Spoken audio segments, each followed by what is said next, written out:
কে? আমি গরম দেশের রূপসী। তোমার আর ঠান্ডায় কষ্ট পেতে হবে না। আমি তোমার জন্য গরম নিয়ে এসেছি। কই, খুলো, দরজাটা খুলো।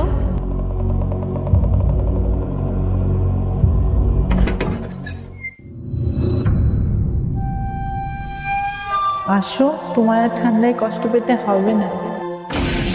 बेटा मन में लड्डू फूटा। मेरे को जाना पड़ेगा।